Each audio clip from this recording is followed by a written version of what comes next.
hold on. Can we pause for a No, second? we can't. hell? Why did I just turn sideways? I don't Can know. we I pause don't it? want you to be sideways. Bro, The whole We can whole always world edit it is- too, Musa, so you're not. the whole world is sideways. All right. Just know I'm going to cut this shit out. I mean, Okay. both figuratively and literally. I don't know what the hell's going on with Yeah, my... cut it out. There we go. Is that better? I'm like facing... That is Now you're worse. upside down. That is worse. You We remember need the Doctor- Benny Hill music playing while you're Yeah. doing this. Are not what you own, yet I stay in my phone. I don't want to be alone. I long for some connection. I was trying to get rid of the stupid pipe next to me, but I can't. The what? The pipe. Would you go? What pipe? I say pipe, and he's like, what are we doing now? Oh, that? Right. That's fine. Let's get started because we don't have all goddamn day. We don't. Yeah. You joined Zora yet? Yeah. No. Get him on Zora. We've already had this conversation. Okay. So no matter what I do, it doesn't seem to improve. It's just, it is what it is. And I'm not talking about my camera angle. I'm talking about my marriage. Oh, put a sub here all week, please. Enjoy the buffet. Okay. So, all right, let's just get this party started. Rob, are you going to kick us off or do I need to do the thing? I don't know. We could both do the thing. All right. Yeah. Welcome, everybody, to Punk Armature. This is our podcast about the ruthless pursuit of doing the thing, and we mean animation.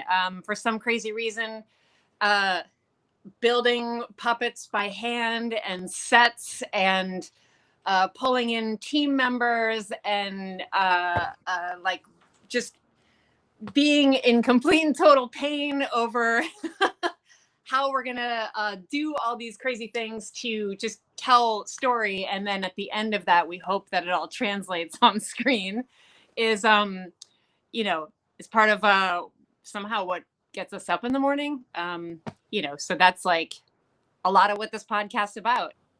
Today we have a special guest, and Rob, I'm gonna pass it off to you to intro. Yeah, so we are privileged to have Musa Brooker here. Musa is a director and an animator and a very good friend of mine for a very long time. And just wanted to. This is only our second episode. Yeah. And last, I think. Yeah, I think this is it. If we're lucky. Yeah. We might not even make it through this one. So welcome, Musa. Thank you so much. Yeah. Silencing my phone here so we don't get a call. No interruptions. No interruptions. Can't Appreciate have interruptions. I like having your undivided attention. Yeah. Oh, apparently I never get it. see what I did there? Yeah. There we go. Cool. Is this a video podcast or audio only podcast? Oh, we fully. Did you not know we have cameras like in all corners of your room? There's cameras? Yeah. Hello? Because people just listening are not going to get that gag when I looked away. They're just No. This is video. silence. It's video Yeah. and audio. It's everything. Sounds good. And it's a very, we'd like to keep it loose and chaotic, like we Light do and sassy. all of our stuff. Yeah. Excited to be here. Thank you for asking me. Let's dive in. All right. So one of the things that we do on this podcast is we watch a little video. So we're going to watch just a few minutes of a film that but I haven't told you what it is that we're going to watch. We want to talk about process, and we want to talk about inspiration, and we want to talk about personal histories, and we just want to get down to the Real us nitty-gritty. and our community as artists, so that we can hopefully this can be enlightening for people who are not into animation already, and it can be validating for all of our peers out there. So this video that we're going to watch is from one of the greatest living directors, and even if he was dead, I would still say that he was like one of the greatest directors. Jan Švankmajer, who is a Czechoslovakian. You want to call him a stop motion director, but he does live action. He does puppets. He's just a surrealist director who has been very influential in the work that I'm interested in doing, and I'm sure Musa as well, and definitely the film world has been very affected by this person's work. So I picked a short one, but we're still not going to watch the whole thing because we don't want to bore people with a 7-minute film. So we'll just watch a couple minutes, and then I'll probably just call it partway through. We'll see if we make it to the nudity or not. We'll see. That might be a good stopping point, or it might be a good we want to play through. And Kristen's never seen this movie. No. So. Should we mute while we're watching? No, because I think we should talk. We should react if we want to. Okay. And you can hear? Yes. Okay. Forgot how long the credits are. Yeah, back in the day when they used to like spend time showing the credits up front.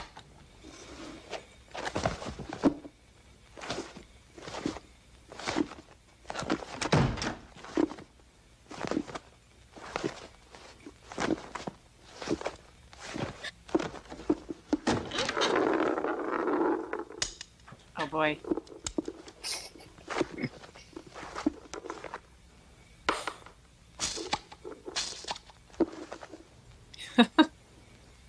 Creepy.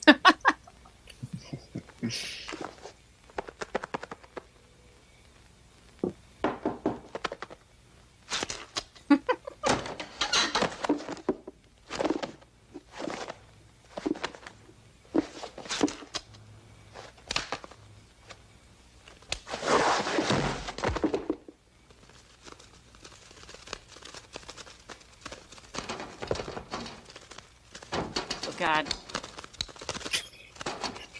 Is that like an ear butterfly? Yeah. Oh God.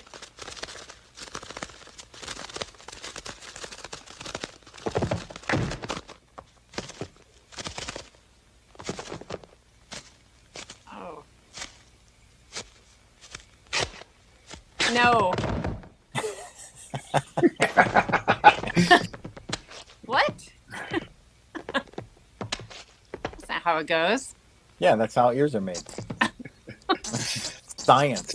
It's a documentary. Jared, who thinks of this? There's something wrong with you people. Jan Švankmajer thought of this. Yeah, exactly.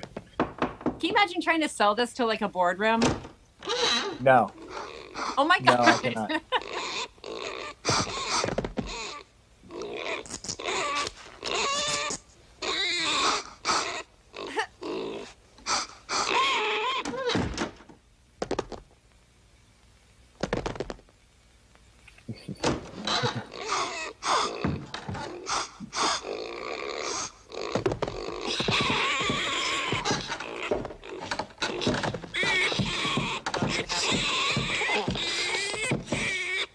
If this is just an audio podcast, this is brutal.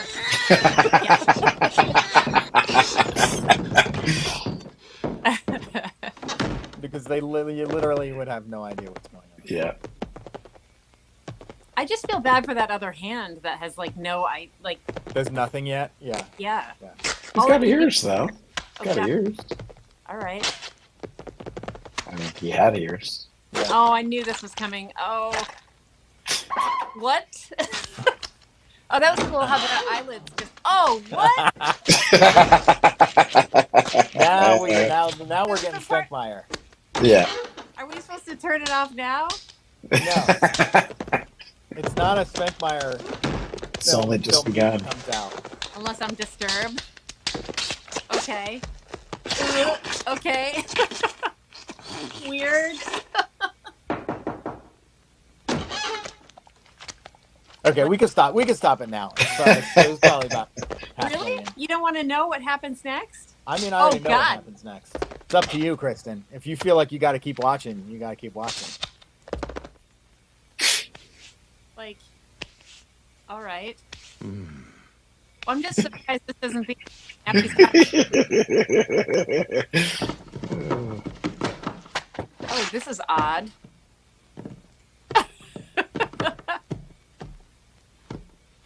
You work with what you got. I That's guess. very true.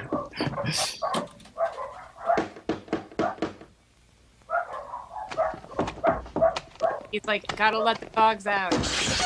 Oh yeah.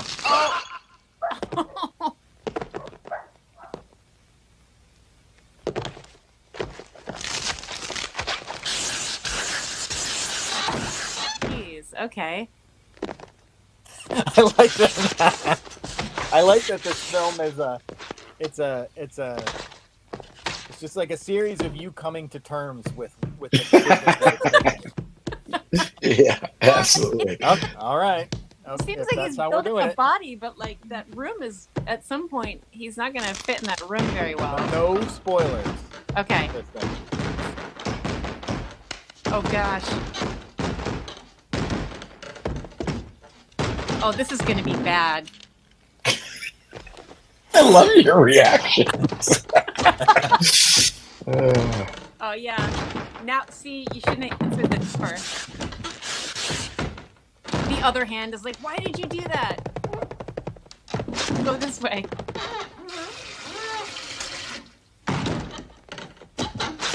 Oh, careful.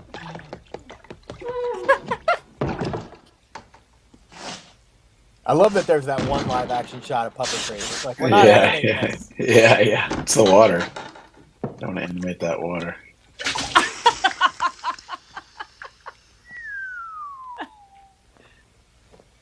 That took care of it.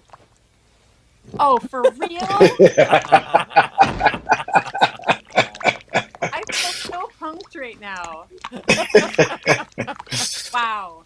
This is like, you guys, it's 2025, and I have two full-grown adult males like meeting to show me clay dicks. I didn't. I had no choice in this. This is a surprise to me. I stand 100% by my decision. Okay. See, now I can't look away. Maybe you guys should come back. You can always decide later, Kristen, if this is too long and we need to cut it before the I'm like- bill. I haven't seen this film in forever, so it's actually Well, I great just- to see it. I just feel like if we cut it and then people who are watching are like, I need to know what happens next. And then they're like, oh, I know why they cut it. And then they're Right. like, the people that run this podcast are total wimps. Yeah, exactly. Wow. All right.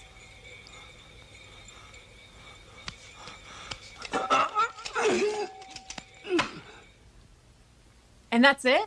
That's it. Wow. That didn't feel long at all. Like, that didn't feel too long. That was like 7 minutes, you said? Yeah. Yeah. Wow. Yeah, it's been a while since I've seen that. I knew the overall gist of it, but I'd forgotten a lot of the details. So Yeah. I actually share every year. I show some of his work in my class, particularly a game with stones, which I love. Which one is the Game of Stones? It's the one where there's like a clock and it's Yes. ticking, and Okay. then stones fall out into a bucket, and then he cuts away to these sort of like fun musical sentences, and he's interested in the human body, and Yeah. and so there's a lot of stuff. But I love that film. Every time I don't show the whole thing in class just because it's a little long, and I want to show a variety of stuff. But every time I see it, I see something new and Mhm. interesting and different. Do you remember the first time you saw any Švankmajer movie? It may have been in high school. If I think he had some stuff in some of the touring festivals, like the World Animation Celebration or the Tourney, or even maybe he was in Spike and Mike, the traditional Spike and Mike. You know what I like to think about sometimes? Is that so? Hussein and I went to the same college. Hussein was ahead of me, but we grew up in the same city in Philly, and I think when you're like a weirdo animation nerd, Speak for yourself. Yeah. No, clearly. I'm the only one here. But I think you think of your experience as being really like unique. I think this goes far beyond animation nerds. It just happens to be my point of reference. But like, you think it's unique, and then the more you talk to anybody, the more you realize like I like to think about the fact that like we didn't know each other at that time, but we were probably at the Roxy at the same time watching, because nobody went to these things. Like, it's like, was the Roxy on Samson? Was that the one that was right across the street from Fat Jack's? Yes, it was. Yes.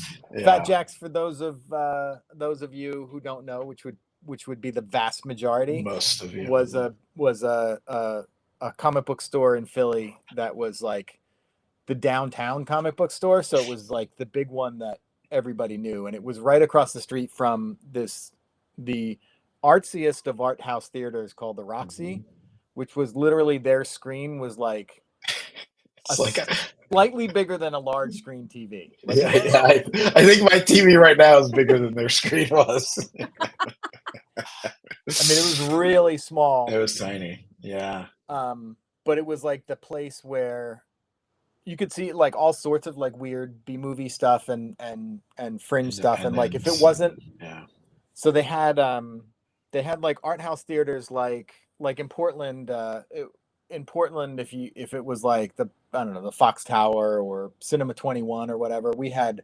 the Ritz theaters, and the TLA showed theaters. TLA, and TLA's like, TLA would be like somewhere in between Roxy and the Ritz, right? So like the Ritz would play like the biggest of the art house movies, right? And then the TLA would play some of that, some weird collections that came through, and then the Roxy would be like, if you can't sell enough tickets to get these other places, you could play at the Roxy. But like a lot of stuff, like things like Tetsuo Iron Man would play at the Roxy, or like anime. Like the first place I saw anime was I think I saw Laputa Island of the Sky played at the Roxy, and Akira played at the Roxy, and it was before anime was the cultural phenomenon. Now it's like obviously we had it, but like it wasn't mainstream. Like it's pretty mainstream now. Every kid knows whatever the current thing is, but Chainsaw Man or One Punch Man or whatever, man. I'm excited there's a Chainsaw Man movie coming out. But at the time, nobody was watching that stuff, unless you were a cartoon nerd or an animation nerd, sci-fi nerd, But yeah, I remember going there and seeing like all kinds of weird stuff. All the animation festivals would go through the Roxy, and it would be like me and two other people, maybe in the theater. It was like one of those movie going experiences where I would have to go by myself, because I didn't know, no one else was interested to go. So I would go, either one of my parents would drop me off, or I'd take the bus downtown and I'd go to the theater to see this weird thing, and then I'd go to Fat Jack's afterwards. I do remember, speaking of the TLA, I saw the Puppetoon movie at the TLA. My dad took me to see the Puppetoon movie. That was the first time I'd ever heard of George Powell or seen his work. So it was like that. It had a profound influence on me. I thought about doing a George Powell cartoon for this. So Kristen, George Powell was this animation studio, I guess you would call it, that made these things called Puppetoons, which were he was a person. He was no, I know, but I mean, like, because you wouldn't just call him the director, right? Because he's like, it was like his whole thing. Like he ran the studio. He was the Walt Disney of Puppetoon. What was the studio called? I think it was just called Puppetoons. I mean, I think maybe it was George Powell. I actually don't know. Maybe it was George Powell Studios or something. But it was, he was a director, but he ran a studio and made a bunch of films. I think he's Hungarian. That sounds right. And so he got established in Europe, and then some of his films came over here, and then That's what it was. had- They said he was called the Walt Disney of probably Hungary Right, or something like right, that. And then I think he had like dreams that like this is gonna kill when we get to the States, and Yeah. it never Well, totally. it was. I mean, it was. They made a bunch. It was. It's like Puppetoons. I think they had a distribution deal with RCA. Paramount. Maybe it was RCA. I can't remember. I thought it was They may have RCA had. because they did that, and maybe they're related. Like it was like they Yeah. did that. They did that like Phillips Cavalcade. Do you know what I'm talking about? Yeah. Oh, yeah. Yeah. I show that every year. I show the. I can't remember which one it is. Phillips Cavalcade in 1938 or something. It's yeah. It was like sponsored entertainment. Like we've come Yeah. full circle. It's Yeah, like yeah, it was a 7-minute cartoon, but it was really a commercial for Philips radios or lights or whatever. Yeah. And so it was a fully sponsored cartoon. But like as long as you highlighted the thing that they were selling, there was a it's just I'm a big proponent of creativity through limitation. So they had a box and they just had to fill that box with something fun and interesting so that people would want to go out and buy this radio. But that box was always filled with, replacement animation has such a unique feel, such a unique vibrancy to it. And, this is obviously rapid prototype printing and, just a bunch of hand sculpted wood sculptures replacing, characters, and he was able to just get some really cartoony, fun, unique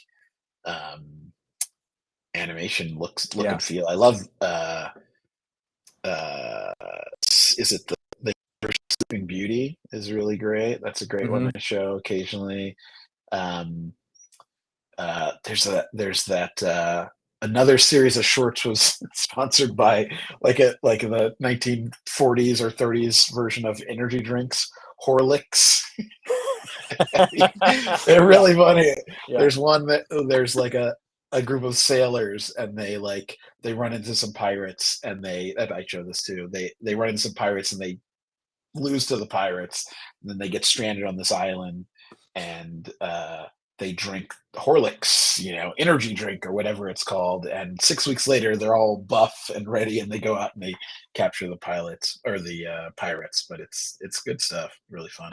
I really like the earliest stuff because it's like Ship of the Ether, I think is one of those. Yeah, Love on the Range. Did you ever see that one? Yeah. Like where it's like more replacement and less straight ahead stop motion. Okay, so I gotta interrupt you guys. What is replacement animation then? I'm gonna let the college professor. So it's a process basically where you. I think you're supposed to clear your throat and push your glasses on your face first. Well, actually, it's a process where you still used today in stop motion, but you pre-sculpt a series of replacement parts or pieces or a puppet that are in different poses. So it's very similar to rapid prototype printing where the Coraline's face has these different parts that are printed, and then the animator just replaces them per frames as needed. Only in this case, they were fully, carved out of wood, or I don't think they used plastic. If they did it, not very much. So, and the real magic of those early George Pal things is that while regular stop motion is one for the most part, right? Like one character that character is moved a frame at a time. So it has its own feel. The prevailing style of animation at the time was called rubber hose animation. It's basically like the game Cuphead is in that style of those old Mickey Mouse cartoons, and it's very bouncy and stretchy, and it's not it doesn't there's no hingy joints. Everything's very rubbery, and getting that out of a traditional stop motion puppet would be really difficult because it wants to bend wherever you've put those armature joints, right?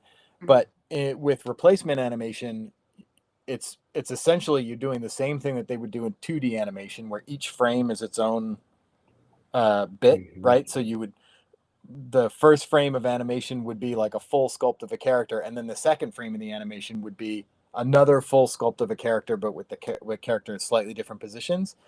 And those two things together, that this technique plus the time that it was in where that animation style was really popular, made these like just kind of amazing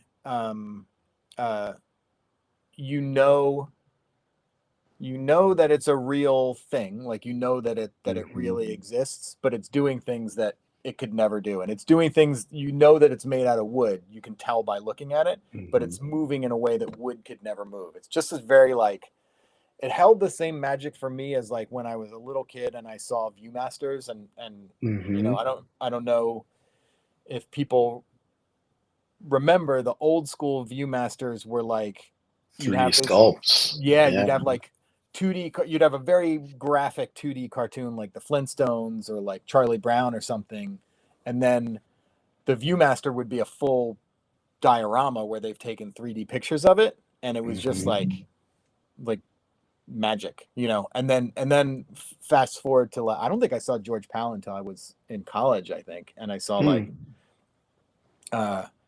I saw a short. I think I saw one of the more racist shorts. Jasper and the Jam. Yeah. But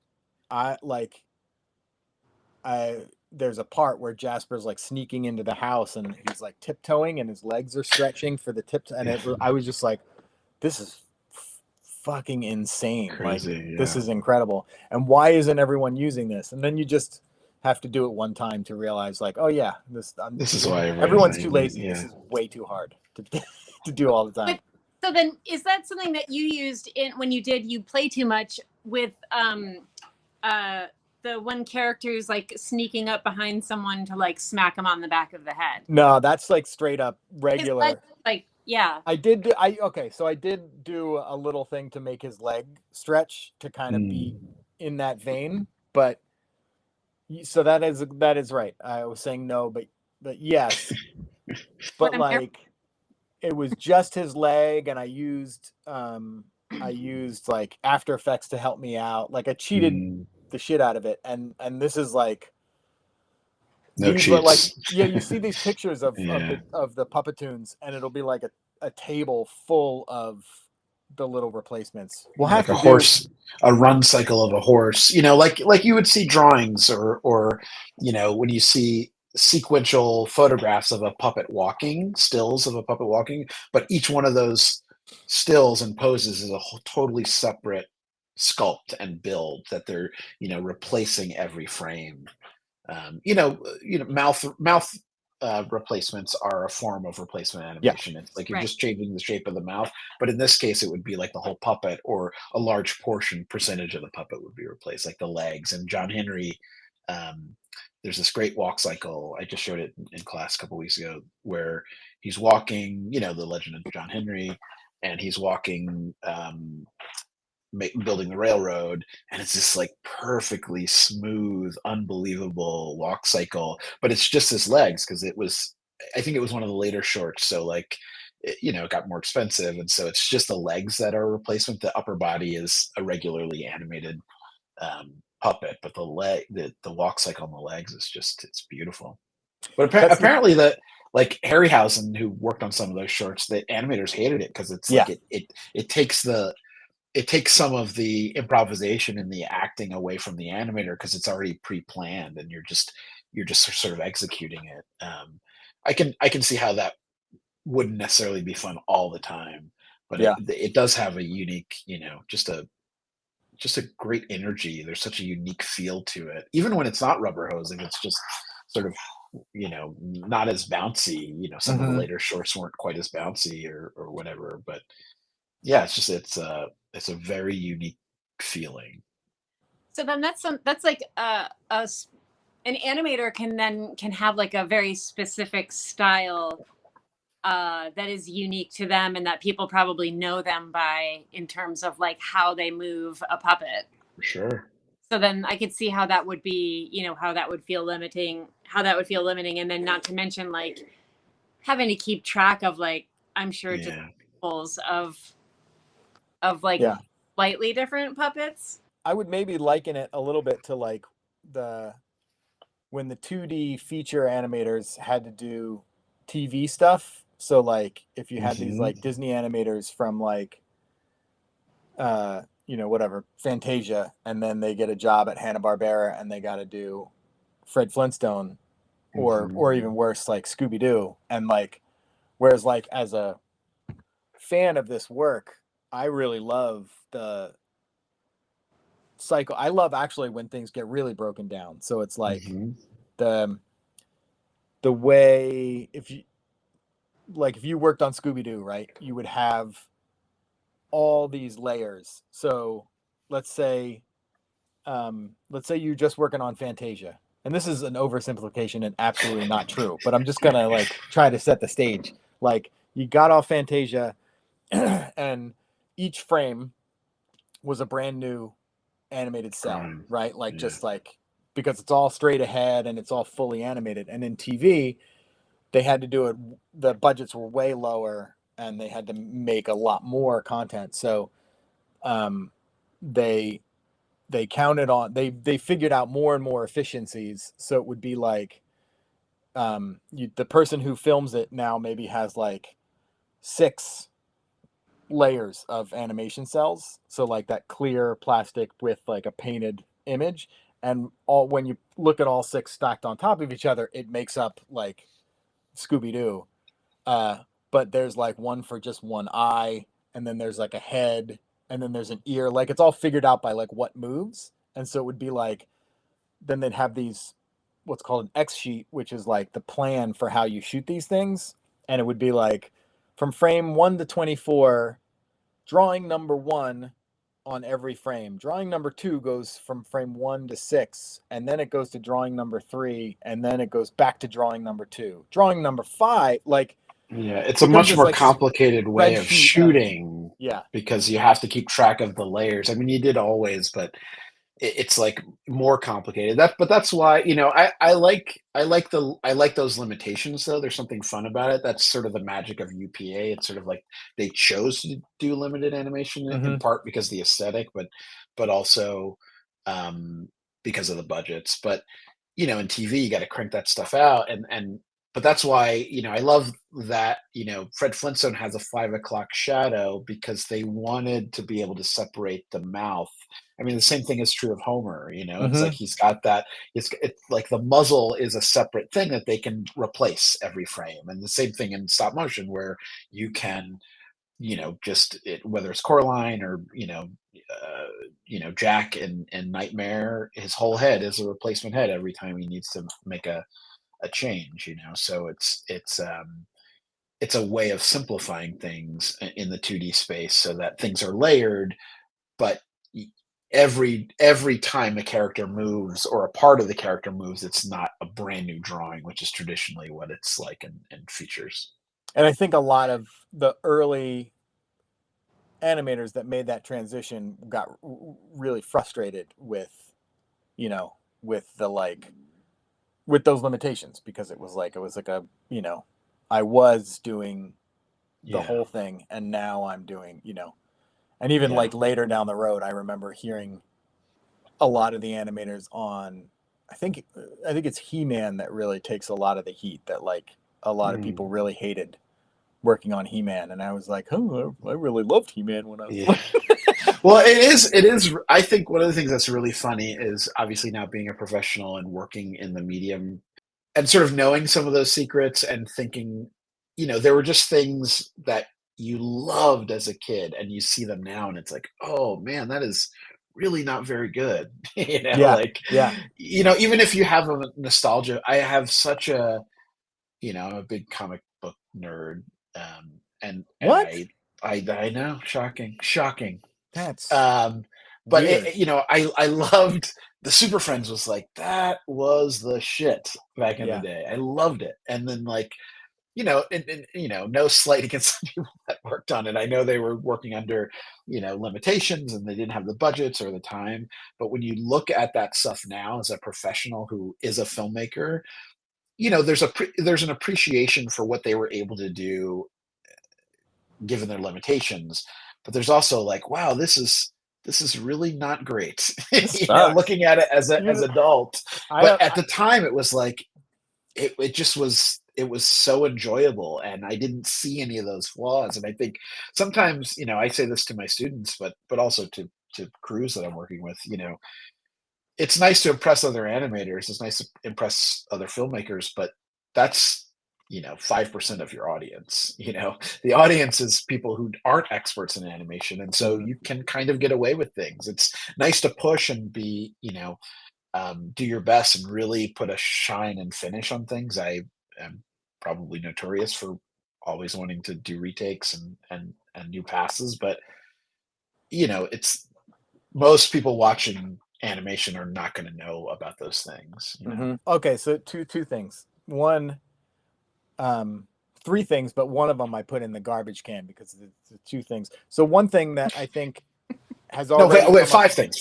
Yeah. Like 70 things. Like 3,000 things. Actually, I've got a question. What is it, Kristen? What? I'll just, I'm going to mute my mic and I'll turn my camera off. No, I do want to say something, but Yeah. Rob, please. Well, okay. I think you'll have something to say about this, but Okay. I think something that's come up already that it feels like is very related to this is the idea that what you're working on, even though misty. You're working on it to be for you, like you're trying, when you're doing creative things, it has to come from you personally. And so you are making it for yourself when you're making it, but also being conscious of the idea that the thing that you make is not for you, like that, like, and I think, Super Friends may not be the cleanest example of this, but like, it was probably people in large part that had no interest in working on this goofy superhero cartoon. Although, we maybe could be very wrong about that. Yeah. It's like, although I'm rarely wrong, so let's just go with I'm right. And so but like obviously the impact of something like that was really far-reaching, and in certain ways really meaningful. And by that I mean like they were churning out things to meet deadlines, but it spoke to a creative kid and helped build the foundation that creative kid used to keep being creative and formed their voice as an artist. And I think like that's like if Super Friends can do that, what I mean? Then like there's hope for all of us in all of our endeavors that our work can find an audience that it means something to. I think you can't ever really know the impact that your work is going to have. You just, it's this weird balance between, I always feel like I become invested in whatever project I'm working on, even if it doesn't emanate from me, and I want to contribute some of myself, but I want to make things that I would want to see, but ultimately it's not just for me, it is for an audience. And you always have to be aware of that. It's a little bit of a tightrope of knowing like it can't be so self-indulgent that people can't find an entryway in, but it can't be totally at the whim of the audience, because a lot of times the audience doesn't know what they want, until you give it to them. And so there's a creative, tightrope walk in even if it's a personal film, of making something that will speak to others, even though it's about you or it's for you or it's a exploration of something that you're interested in. You always have to keep the audience in mind. Films are made to be seen, and so even if it's a bit of that, like, specificity breeds universality. So it's sort of like you make something that connects with you, that speaks to you, it's bound to speak to others. And I think that's important in any process. And I think, it's certainly in film school, as I'm teaching folks, sometimes they're maybe too focused on sometimes they're on either one of the extremes. It's Right. like they're too worried about the audience, or they're too worried about themselves. And there isn't this sort of like nice middle ground where, it's fun for everyone. Right.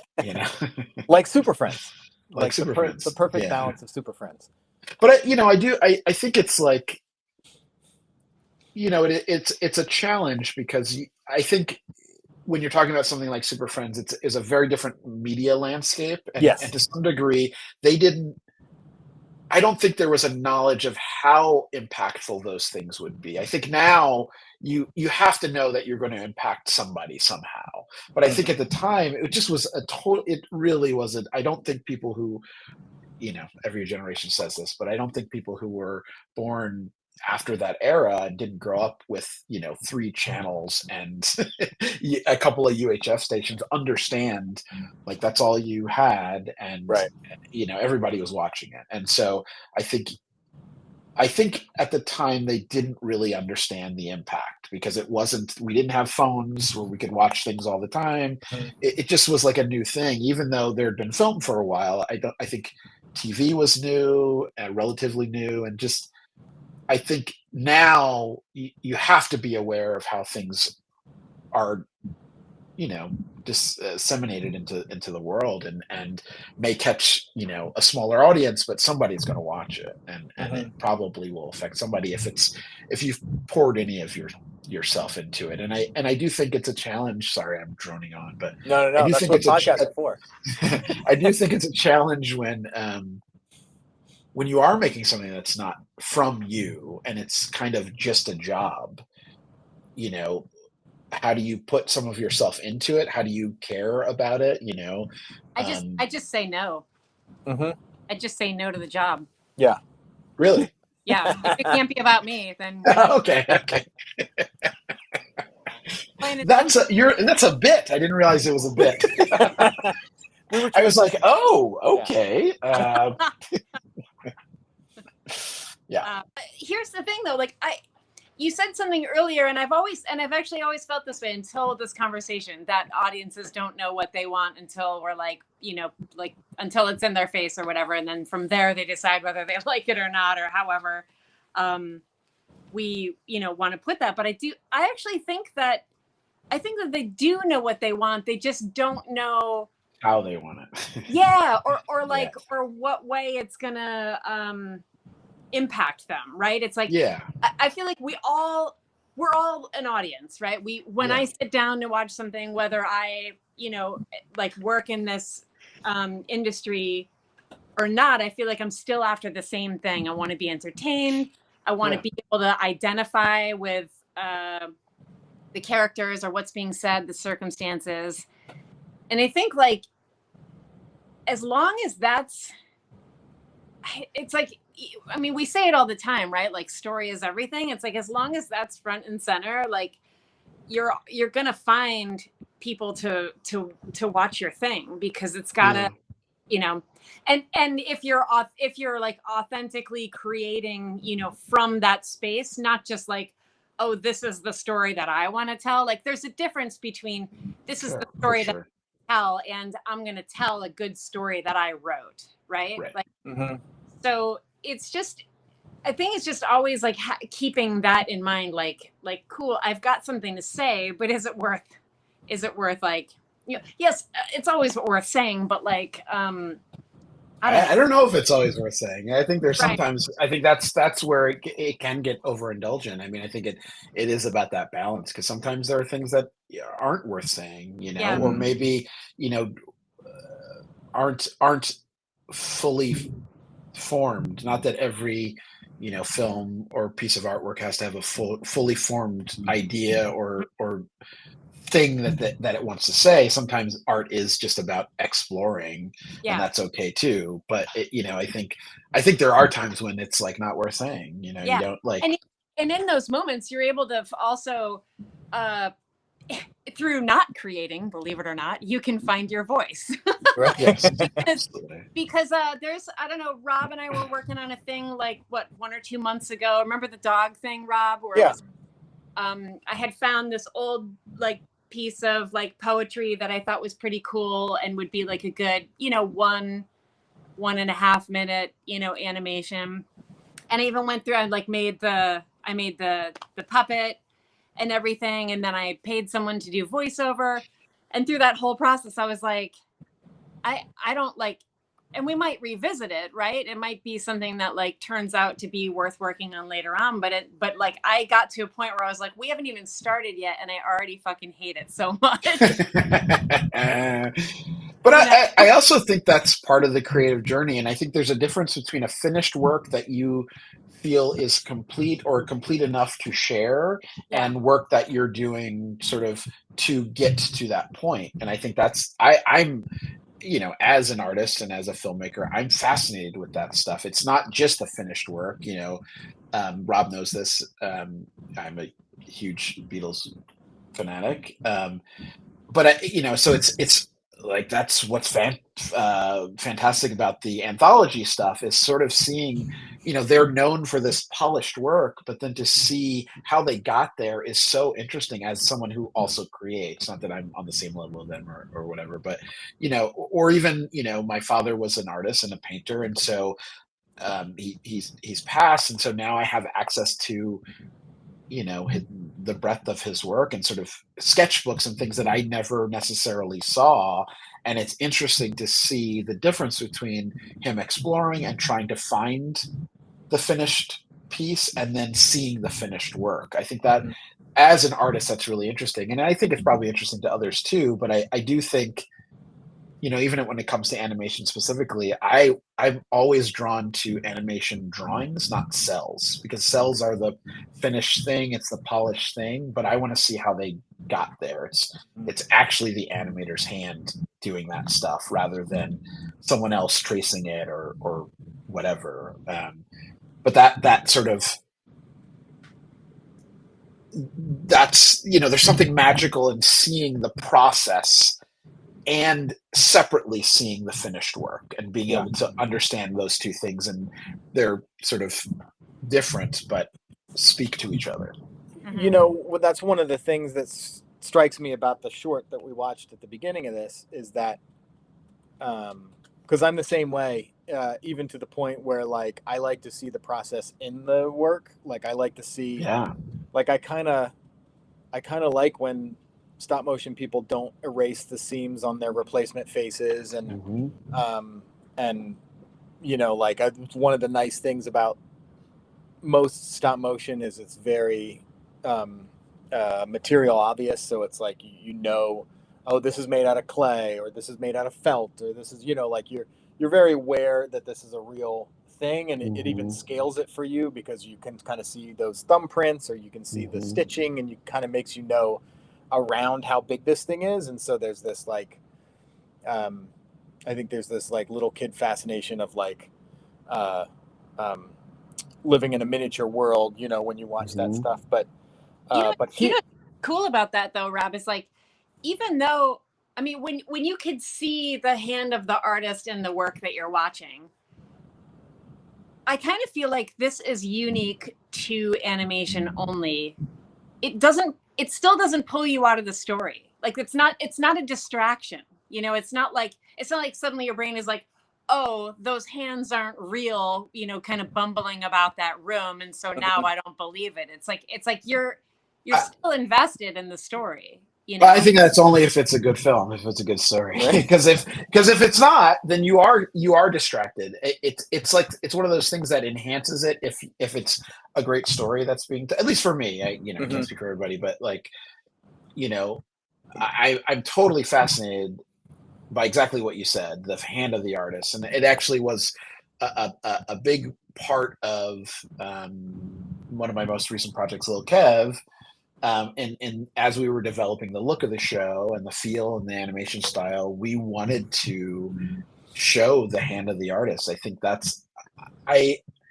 there's something wonderful craft-wise about fully polished, perfect work, but I am far more interested in that's, not just in stop motion, but certainly it's a big part of stop motion is the clunkiness of it, the sort of imperfections of it are what make it so wonderful. And I think that extends to, I think it's harder to do that in CG, at least from my experience, but I think definitely in 2D, there is, there's something wonderful about seeing that. And so that was definitely something that we worked on in developing the look and feel of Lil Kev. It's we wanted something that felt different from other shows, but also felt handcrafted and felt like we can see the artists, even though it's a team of artists, we could see the artist's hand in the show itself. And hopefully it doesn't distract from the story. Do you want to talk a little bit maybe about like how, like some specifics on what you did on Little Kev to Sure. kind of drive that forward? Because I think that's really interesting, is like as an idea of like, especially with 2D and especially with 2D TV, there is such an established pipeline that I think to do an established that, look too. to for a lot do of that shows. is really has to be an intention, because you're, like I think stop motion like is driven so much as being its own thing that I think that like there's more of an expectation of stop motion that agrees with like live action, where it's like, all right, at the start of it, we take the script and they're like, how are we going to do this thing?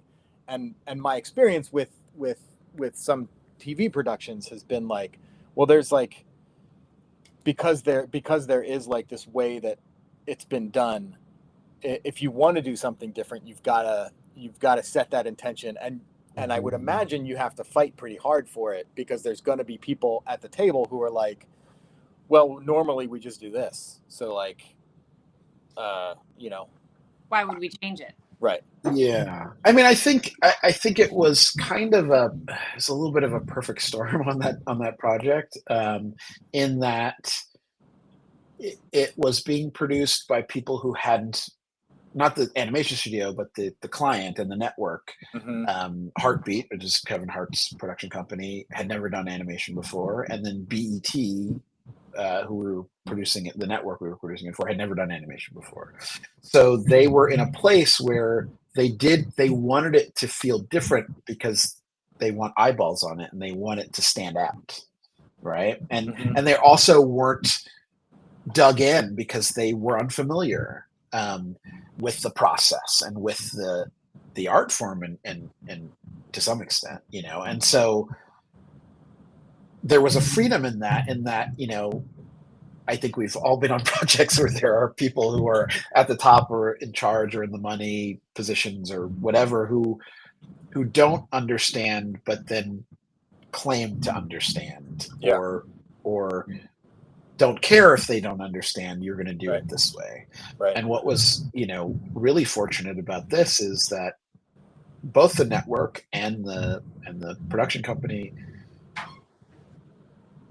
asked questions. It wasn't like, you've got to do it this way. It was, we want something that's unique. And so how do we get there? And I think that was maybe a freedom. Yeah. I feel like that's maybe a pretty big key too, because in my experience, I've had some issues with people that what they want is to match the market somewhere. So it's like what they want is like, oh God, I love Rick and Morty, and it's like, yeah, I love Rick and Morty too, but I'm not interested in remaking Rick and Morty. Like, like Absolutely. But it's almost like they want to see it. It's not real unless it looks the way that another thing looks. And then instead of seeing that alternative as a benefit, as something that stands out, they see it as a less than option, because it doesn't look as polished, or the line. Like you get into a lot of people that really want clean lines, and I'm just like, what's your obsession with clean lines? Sure. And I think there are some like production benefits from having clean lines, but again, we weren't burdened with that, and in fact we were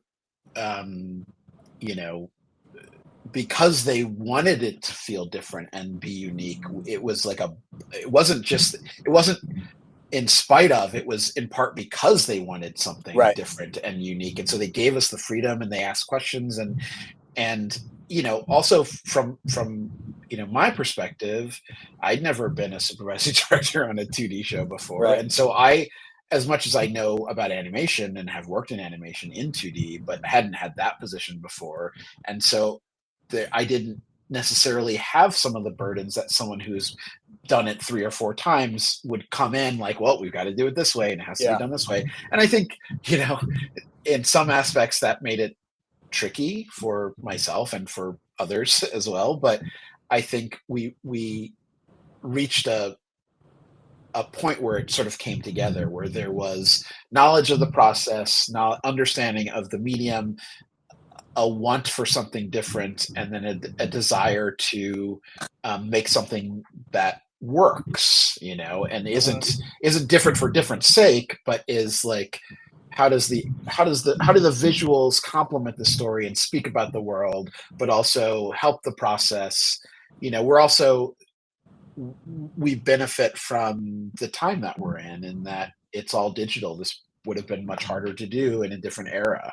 And because it's, again, so it was sort of all these things coming together that made it an ideal fit for what we were trying to do. And yeah, I mean, I'm proud of that, and I hope we get to continue to do it. I was the first. The project had been in development for a long time. The showrunners, the creators had been developing it for years, and finally, they sold it, and then it was unsold, and so there was a lot of that for them, and they, very fortunately held on to the want of having the show, and it sort of landed with the perfect network, and as the animation company, Shadow Machine, was the sort of perfect place for them to land with the project. And I'd worked with Shadow Machine before. I'd worked with the producer before. And so I'm also, as you know, from Philadelphia, and the show takes place in Philadelphia.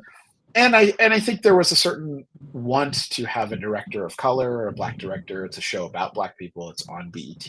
So there was a lot of convergence of things that happened creatively and behind the scenes that really we kind of lucked out. And in talking to a lot of the crew and a lot of the people that made it, it felt special to them as well. It certainly felt special to me.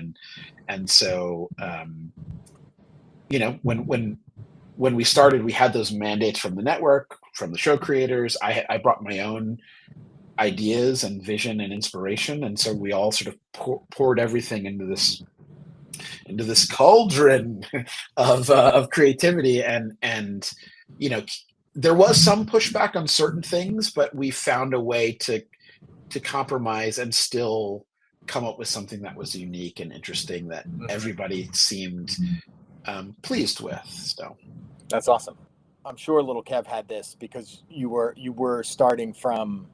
essentially starting from scratch. Like, it had been developed, it had been in development as a written show, and then, if I understand correctly, and then when you guys started, you were part of the team that developed it into the look of the show and the style of animation and all that stuff.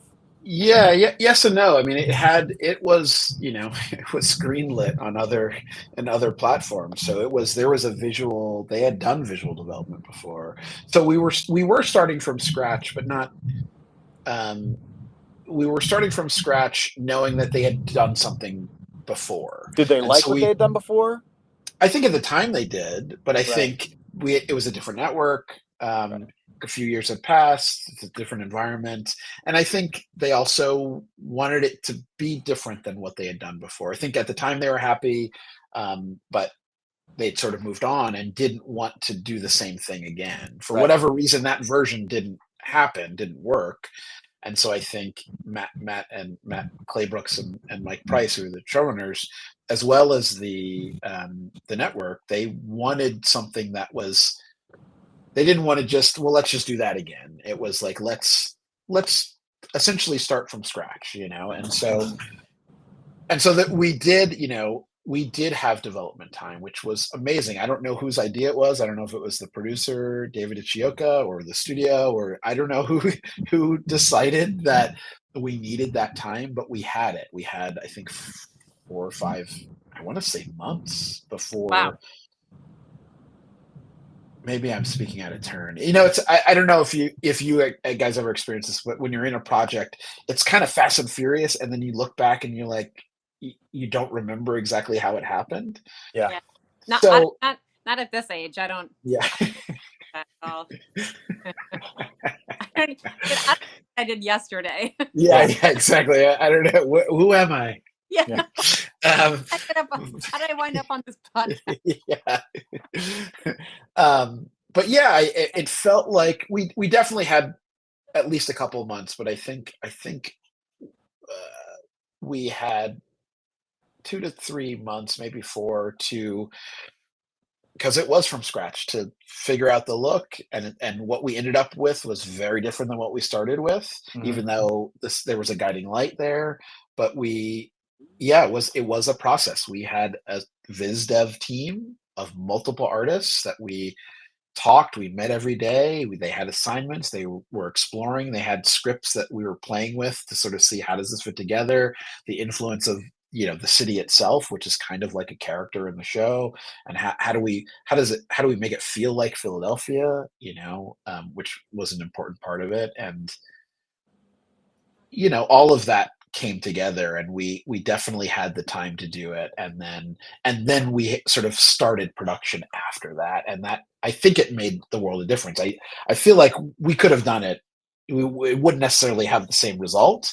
We certainly could have done it without that. And one of my mottos really is, because it has to be, is you just do the best that you can with whatever you've got, whatever you're given, and you're not always going to have that 3-month window, 4-month window to do biz dev. But you fit it in where you can. You do the best that you can with whatever you're given. And I think that can be frustrating sometimes, but it also is very freeing on projects, because so much of it, even as director or producer or as writer, is not up to you. And so you have to give in to the, like, we're just going to do the best we can right now and learn from this, and hopefully it'll get better as time goes on, or the lessons that we learned from this we can apply to the next project. Or sometimes that creates something unplanned for that actually, like, really resonates. Like, happy accidents are what it's all about. Yeah. Like, a lot of time you hear about, like, like, again, like, as a super fan of so much work, there will be things where in my mind I'm like, oh, that's, like, perfect, and then you hear about it, and it's like there was a show growing up called The Mighty Heroes. And cuckoo. It's a pretty dumb show. It's about these superheroes who have pretty dumb powers. So out of my element, and I know. It's just like nerds. Yeah. I don't know whether to be, like, impressed or embarrassed. Like, I can't. Both. I think both. Yeah. I can't find my footing here. I'm just. But, like, whatever. The show about goofy superheroes, and I watched it as a really little kid. Like, I think it's one of the first shows that I watched, and I think I watched it at some ungodly hour. It was like one of those shows that, like, would air at like 6 a.m. 5 in the morning. Like, yeah, exactly. And because even the creators are embarrassed of it. Yeah. Like, So the creator of the show, I later found out, was Ralph Bakshi, who is, like, a huge director in the 70s. He did, like, the animated Lord of the Rings, and he did Fritz the Cat, and he did oh wow, a whole bunch of, like, really like animated exploitation movies. Like he did the original Spider-Man that everybody knows, the Spider-Man. That's Ralph Bakshi. So anyway, this guy became, like, a heavy hitter, was working at this place called Terry Toons, and the story goes. So anyway, this show, like, meant so much to me, and when I watched it, I was like, it's pretty incredible. Like, it's a pretty incredible combination of these, like, disparate things. And then the story that I heard about him pitching this show was that CBS or somebody had come by Terry Toons to have them pitch some TV shows to them, and whoever the executives there were like taking pitches, and they were like, "What else you got? What else you got?" And like they went through a few of those, and they were like not into any of the ideas, and they just turned. And he's an animator. They just turned to him and he goes, "What about you? You look like you got some ideas."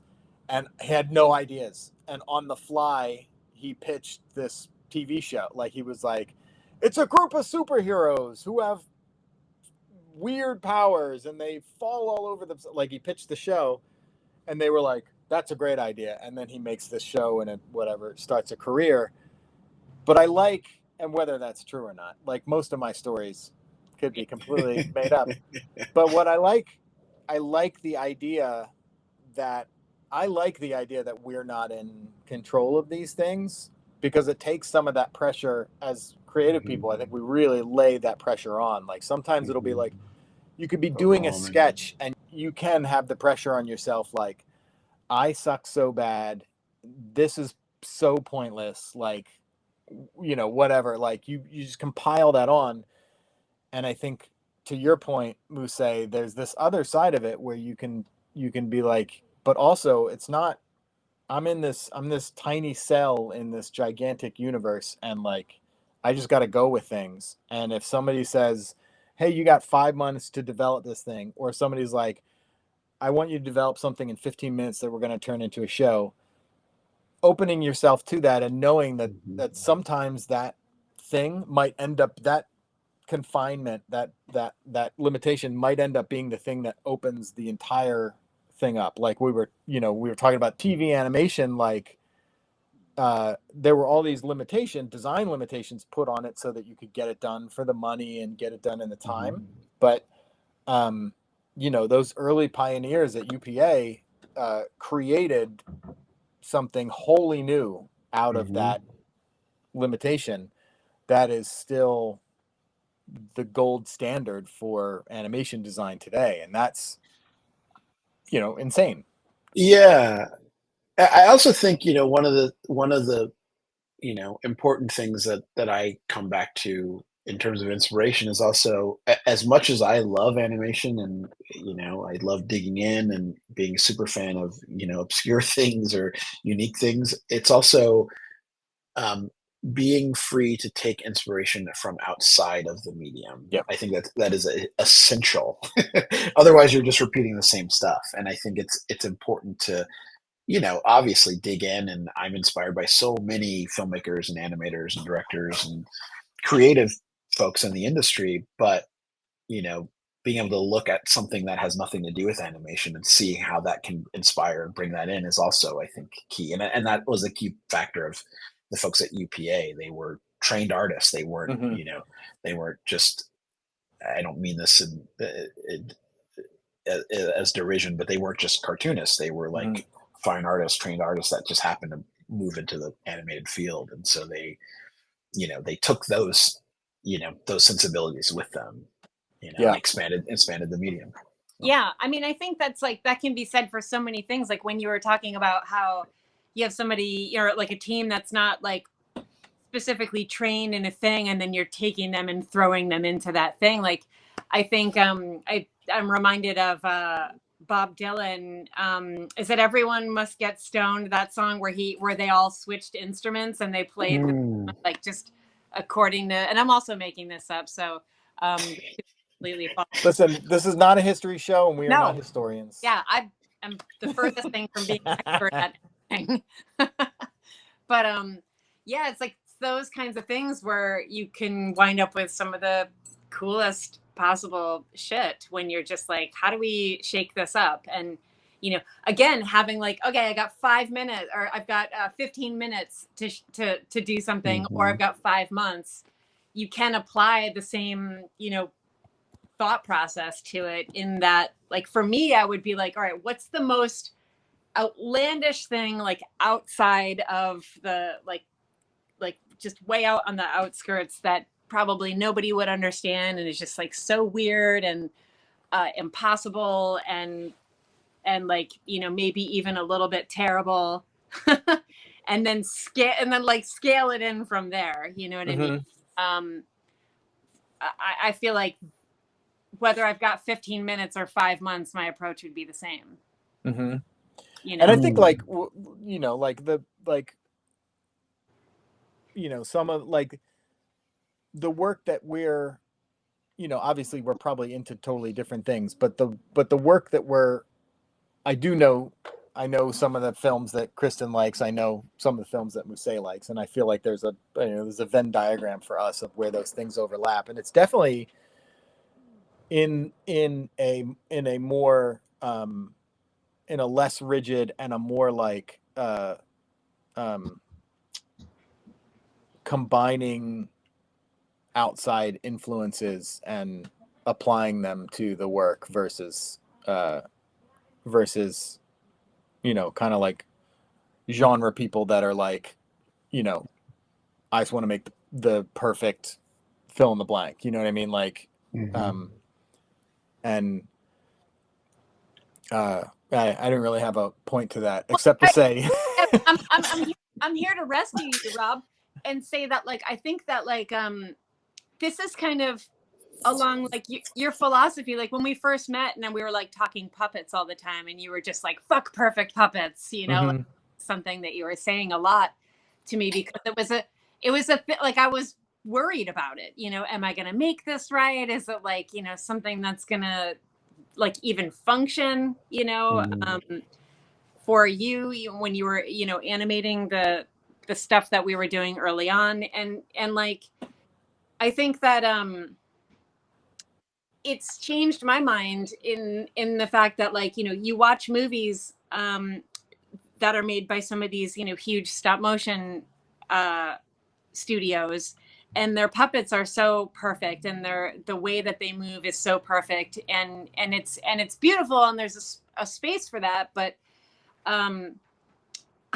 it doesn't pull my heartstrings like in the way where just some weird stuff where, you know, that I don't know how to describe it, like the weirdness and the fact that I want to be able to fully follow a story while also at the same time having full awareness that it's not real. You know, I don't need to forget that I'm watching stop motion in order to enjoy watching stop motion. In fact, I'd rather know about it the entire time, like have that awareness.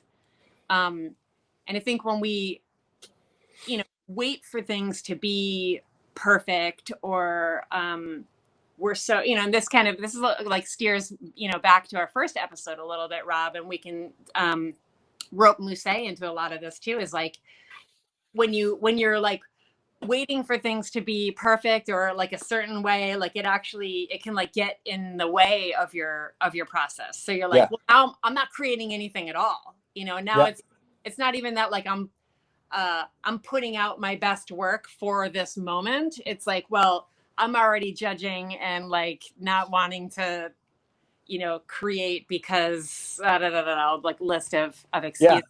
And we're good at it. Like that's the thing. Like being like creative minds are really good at being creative in all areas. So if you are, if you, like most of us, suffer from imposter syndrome, you can do backflips to fucking talk yourself out of getting things done or out of being worthy of doing something. Yeah. And it's like real, I mean, it's an eye opener for me when I think about what's going on in my head, even when I'm sketching sometimes, like the level at which, like, in what universe would a sketch have value to the point of me feeling like I shouldn't be doing it? Do you know what I mean? Like, it's a sketch. Like, it doesn't matter. Like, you are good enough to sketch. You're fine. Go ahead and do it. But there's a thing, and I think like we apply those convincing stories and creativity. Like we can apply that to our own negative impulses and our own negative thinking. And like, I think as a community, of creative people, one of our responsibilities is to help each other, to not like that's part of encouragement, but also part of like reminder to all of us that like we're all in that same boat, and that like it's more important just to get it done than it is to get it done perfectly. Perfect. And there's no such thing as perfect. You know, Right. that's the other thing. And I feel like I suffer from that too. It's just I don't like I that's part of what's so wonderful and freeing about seeing other artists' processes. Because you realize, oh, it wasn't perfect from the start. Even things that are perfect from the start, there was a gestation period, you know? And so, you know, we're in this world where, you know, there's a lot of instant gratification and this sort of the the showmanship of like, look at all I've done and it's so good, you know? And Yeah. it's like not people don't want to show like, yeah, it took me 5 years to write this, you know, thing, or I just couldn't get this character design to look right, or this poem I've been working on, I put it away for a while, and you know, and it sort of touches on what I talked about at the festival, but just like the idea of process is so important, and I as I've gotten into writing, which is a different creative tool, I'm rediscovering that it's the process, because as someone who never considered myself a writer, um, you know, sort of seeing perfect, great writing, that's what you shoot for. But you have to sort of separate being the editor, and you got to just get the idea out. Once it's out, you can sculpt it, you can work it, you can play with it.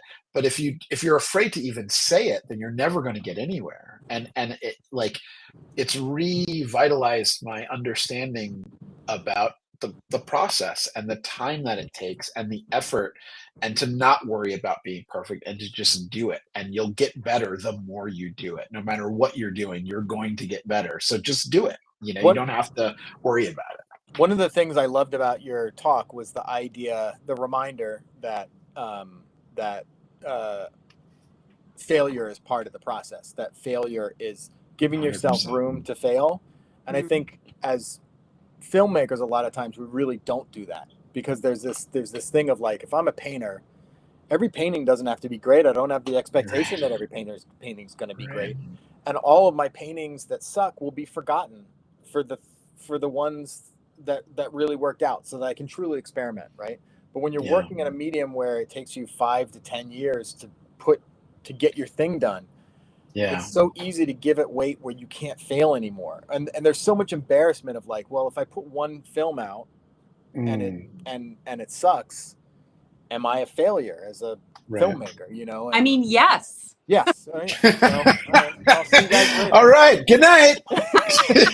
But like, you know, and even if you do 3 films and 2 of them suck and one of them's pretty good, I look at that like, for someone else, I look at that as a success, and I look at that for myself as a failure. And I think that's the thing where you're up against, is like reminding yourself that like that actually everyone who succeeds fails, and finding space for yourself to fail is the only way you're going to be able to experiment to actually truly succeed. Because if you're so careful that you don't to prevent yourself against failing, then you're just headed towards mediocrity at best. Like you're not on the road to doing something great if you're not taking any chances. Right. It's also a numbers game, you know. It's like you just got to make stuff, and it's not always going to be successful. I think there are, you know, in terms of filmmaking, there are, you know, it's a little bit different in animation, but in live action, it's sort of, there's the you know, the 2 extremes of like Kubrick or you know, any number of filmmakers that put out, you know, a film every 5 to 10 years. And then there are people like Spike Lee who are like, he's doing something all the time. Every film isn't perfect, but he's learning and trying new things. And I actually admire both, but I think, you know, the world kind of looks to the perfectionist. You know, that's what art is. It's perfectionism. And I think the process is so important, and putting stuff out and learning and growing and pushing yourself is important, you know? Yeah. And I would say the added layer to everything that we're saying is like, oh, and by the way, this isn't linear. It's not like as a filmmaker, your first few movies could very likely suck, but if you keep going, then they're going to just get better and better. It's like your first film could be the greatest thing you ever did in your life, and everything sucks after that. Like there's a for sure movie that I loaned to Rob that's just exceptional in my mind, like especially for being like an indie film, low budget. It is my top 10 of all films ever, called They Look Like People. And it's actually made by a filmmaker. I'm pretty sure he's I know he's a professor, but I think he's in Philadelphia. Yeah, something like that. If I can sell it to you guys just by saying that, if like that's like my go-to, by the way. All I have to do is say Philadelphia, and you guys just like send run me a link. Yeah, but then if we look if we look into it and he's from Jenkintown or something like that, it's gonna be burn it to the ground. Yeah. But I think he did one movie that I didn't see. The first film that I saw of his was They Look Like People, and then right away, like the next day, I wanted to watch the film that he did after that, and I found it and I did, and I was just like, oh man, this is not good at all, you know. but that shout out to that guy. Can you send? Yeah, shout out to that guy. And he may very well. Yeah, but and look, it could be exceptional, and I just don't like it. Like that's for sure. You know, possible. we'll leave room for that, won't we? Not likely, but possible. but I also think, you know, I think in a medium like filmmaking, and I think I've been inspired by a couple of other filmmakers. I've reached the point where, you know, I can have private conversations with people and sort of say, oh, I don't really like the film, and here's why. But publicly, I'm not going to shame another filmmaker, because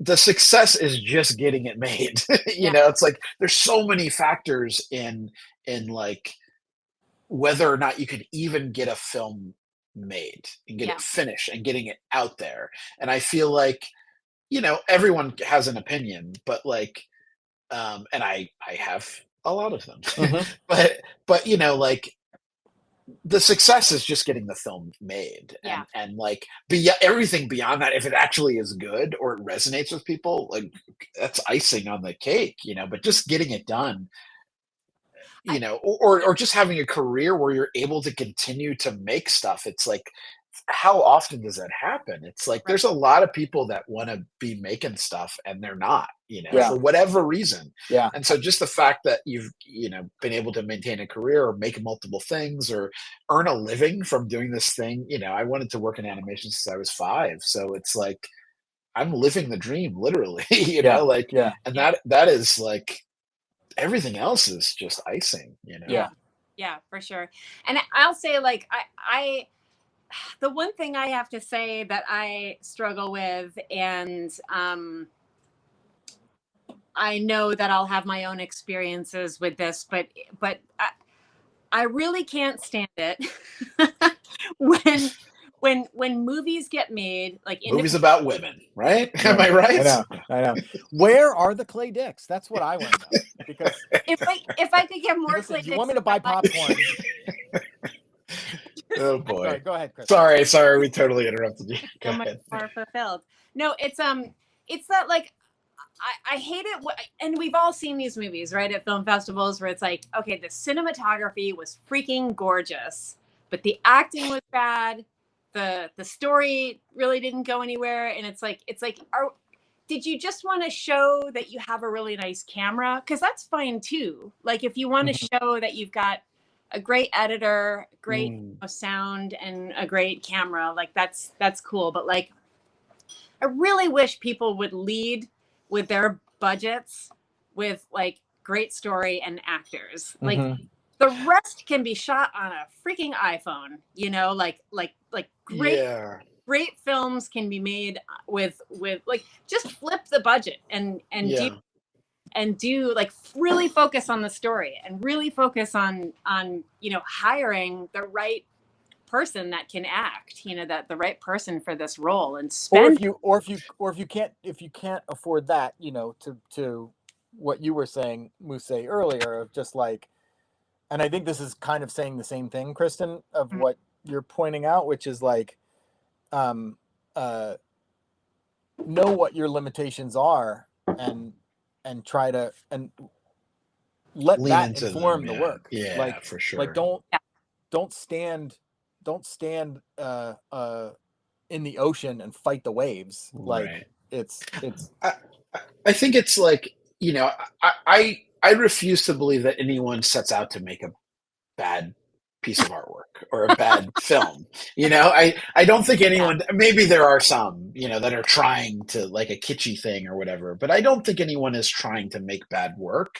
I think it's they're maybe inexperienced, or they're not good. That is also a possibility. Right. Or it's just not the right combination of elements or time or budget or whatever. Right. I do see it in school. I think one of the things that, because it's so hard to get a film made and people are worried about a career or what will happen beyond this one project, I think people often bite off more than they can chew, because this is my one shot, this is my one chance. And I see that with my students who, they're making their capstone film or their thesis film, and they gotta put everything in that they ever wanted to do. And it's like, that's an impossible thing. And I think, one of the things that I tell my students for sure is, like, this is the beginning of your career. This isn't everything. It's not going to make or break your career, but what will is what you learn from this, what you do next, how you move forward in the process and in the practice. But I do think that it can be overwhelming. And I think, speaking to what you were talking about before, just the idea of, like, oh, well, this one film doesn't work, I'm a failure. But I think you have to change the perspective of that, because otherwise you're dooming yourself to failure, and just analyzing what is failure, what is success. And Right. Not to mention, like, every film you start is going to feel like the beginning of your career, right? It's like always different. I know we got to wrap pretty soon, but yeah, I also want to, pile onto this, that, like, this isn't just independent films. This isn't just student films or first time filmmakers. Like, we've seen, a couple weeks ago watched a movie in the theater that I felt was just like, The Long Walk. It's a movie. It's based on a book that Stephen King wrote under a pseudonym decades ago.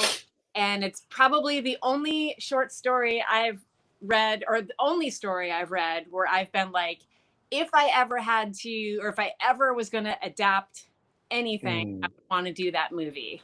And so when I was in the theater and I saw, so you were never going to like this movie. Well, no, Exactly. when I saw, right, I know, quite a setup. When I saw the trailer in the theater, and I was like, oh my gosh, like, this is going to be, I'm so excited. Like, I was super excited, and I'm, setting myself up for failure. But, like, man, there were things about it where I was just like, I don't know why it was beautifully shot, amazingly cast, just it checked off all the boxes, and except, like, there was too much, I don't know, there was just, I felt like the bad guy, who was played by Mark Hamill, was like, just, he was talking too much, and he's supposed to be like this powerful figure. And he was doing that Stephen King thing where it's just like, okay, now we're towards the end of the story, let's over explain. Right. I guess I just wanted to point out that, like, this is across the board, right? We go to bad movies all the time. It's actually rare, and possibly the lightning in the bottle theory is what makes it like, like, this movie came together in, like, such a unique way, and, like, part of what made the movie itself so amazing is because of, all these little things that just happen to click, and it doesn't always click. So I think that's 100% the reality, is, like, because if it were that easy, and if there was a formula, every film would be great, because you just plug in the formula. It's creativity. And so there isn't there are trends and there are things that you can sort of help you get closer to doing something good. But I think it's hard to make good things in general, let alone good films. And I think it's it's a journey to do that. And I think because storytelling and creativity isn't a formula, but what good lighting is and what good makeup is and what good costumes is to some extent is, I think people put their money into the things that they know are quantifiable in a way Sure. that other aspects of creativity and storytelling aren't. You can see the craft of a good costume, you can see the craft of good makeup or good effects. And so people put their money and time into that. But there you can put money and time into story, but it's a more nuanced, it's a more elusive thing to get right. It doesn't guarantee success. Exactly. And so Right. I think because of that, it's just easier for people to say, well, this isn't working, so let's do this. Or if it looks great, people will come, or whatever it is. And I think that has a lot to do with it. And the pressure of like answering to people that are in charge that aren't necessarily creative, Right. Right. and don't understand the process. We You could have to trust the process. And we and could if do a you whole don't, we could do a whole episode on compromise and how to navigate yeah, compromise, because it's like, I think it's such a huge uh it's so hard to know when you're working on creative things, to yeah, even know when you're compromising, when to compromise, what compromise is going to knock over the dominoes that absolutely. Jenga the whole thing into falling onto the ground. I Yeah. will say one thing that when you were talking, Kristen, that I was thinking about was the the one thing you can do that it's ultra subjective, but it will never be the thing that steers you wrong, is to be personal with the work. And I think because I would rather, as a viewer, I would rather watch a failed personal project than a moderately successful impersonal project. Right. Like there are more creative things that that speak to me, even if they fail on a bunch of different levels. You're giving it the chance to connect to a person. And I think like it's to what you were just talking about, Musa. It's a hard thing to follow because it's the least guaranteed. Like you're like, when you start going after the personal, you really take it out of the objective reality. So it's very hard to Right. evaluate Know whether it's working. Yeah. Yeah. But it is the ingredient. It's the only absolutely necessary ingredient for me. And I think like it gets left out a lot of the time, or it gets like ham-fisted in this weird way, where it's like, it's a personal story about me and my Right. mom, but it's Right. like I think like truly figuring out how to get yourself into your work and making an active effort in that is Hard. yeah but Maybe key. maybe that's why I have like this major disconnect with myself over like directing, and why I don't feel like it's for me, because I don't quite understand that side of it yet. It's like I can write personal, but I don't trust myself to be able to like then go to like a bunch of actors and say, okay, this is personal. Right. I need you to do it like this because it's personal to me, And that comes down to that whole practice idea, right? Like where it's like that the only answer to that is just to do over and over again until until you have that, both the knowledge and the confidence that you can like open yourself, make yourself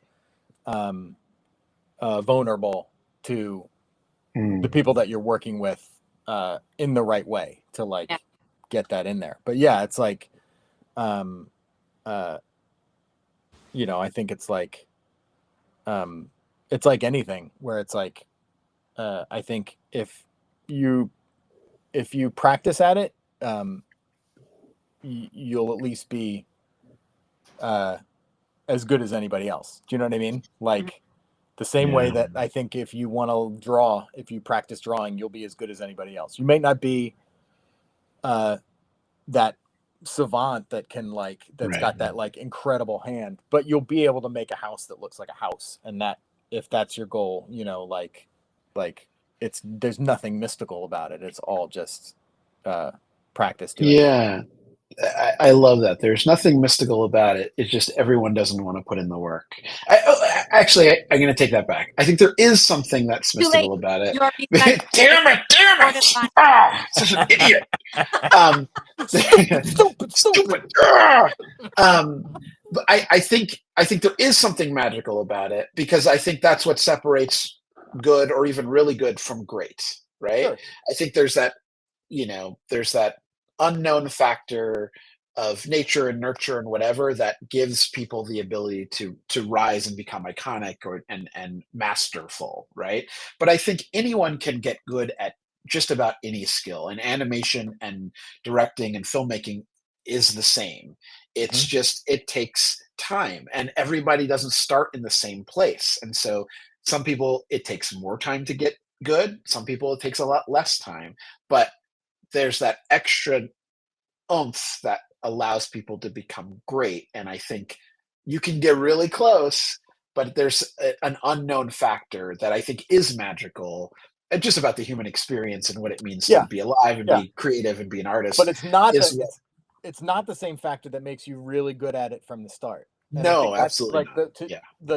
I think but we think we fooled ourselves into believing that as a society. But there's it's this, and there's a duality of everybody can draw, everybody can be an artist, but also but I can't be good at it. And it's yes, everybody can be an artist, but you've got to put the time in to be good at it. And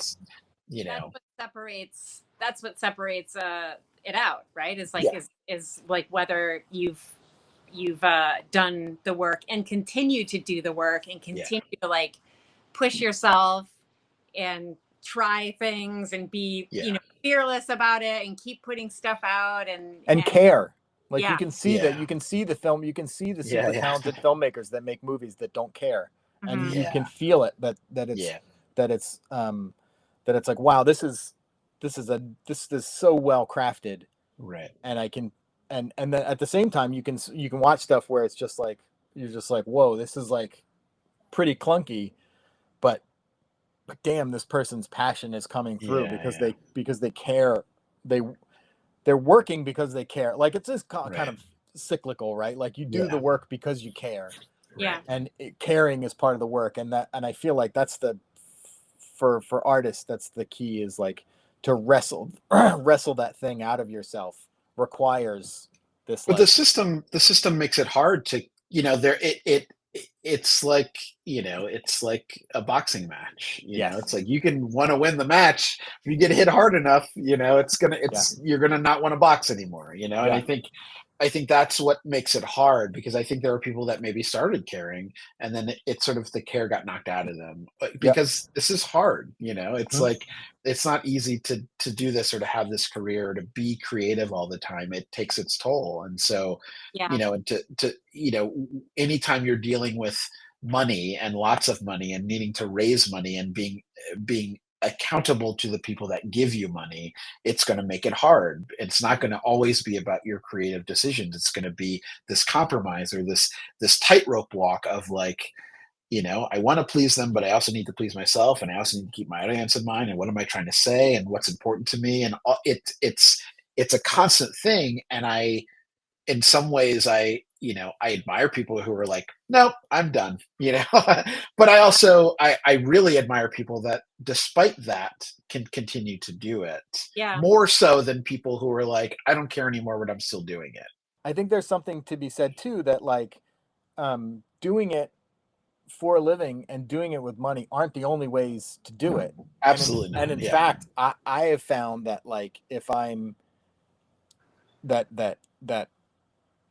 my life is 100% about balance, where it's I find that I'm growing the most when I'm on one side working on something that's big enough that I can barely have my hands on it, and that I have to work with other people to get something done. And at the same time, going down in my basement and working on something that only I know about, like those two kind of two extremes, and I think that's where in both of those places at the same time is when I grow the most, because I think I'm working in such dramatically different ways, but I'm also like, they're completely balancing each other out, where one, I need to be so open to other people's creativity, and I need to have strong opinions about those things in the moment. And then on the other side, I'm reinforcing those opinions, I think, by doing something where, good or bad, it's going to be completely up to my skill set. And so I think, like, if you're in a position where you feel like, I'm completely limited by the budget of this thing, or like, the network wants it to be this and has all these demands, and I have to adhere to that, because to your earlier point, Musa, like, it's a job, and you have a responsibility to get the thing done. As a director, you're not just responsible to make it great. You're responsible to make sure that shit gets out the door. And like, that needs to be taken seriously in your job, and it requires a lot of compromise. And if I'm feeling trapped by that, then that's all the more reason that I need to be forcing myself to do my own work, so that I am being a creative person, and I am answering the responsibility of that, and I think a lot of people right now, especially with the industry being in such dire straits, are finding themselves, maybe they were working straight for 20 years, and they're suddenly finding themselves like they can't get into a job. And there's the idea that would extinguish their expression is like the most horrifying thing, and hopefully it's like, well, like, this sucks, but I guess for now I'll be doing this other thing, work at the grocery store, and then hopefully they've still got some of those embers to go, and I'm gonna do this creative thing, whether that's just writing ideas for the future, or whether that's making sculptures in their backyard, or whether that's making films. Like, I hope that people are able to conjure that motivation, because it's super, super important, more important than the creativity coming out of those jobs was. Yeah, I mean, I one of the things that I've always admired about your career is that you are this successful commercial director, and you're making these things that lots of people see, but you also have consistently put the time in and the work in to make personal films that you also put out into the world.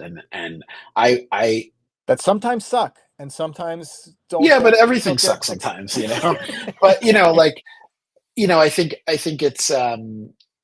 I think it's really impressive that you've been able to do it, because often, I know personally, like, I didn't crack that code. I don't have the discipline maybe to do my own personal work in that way.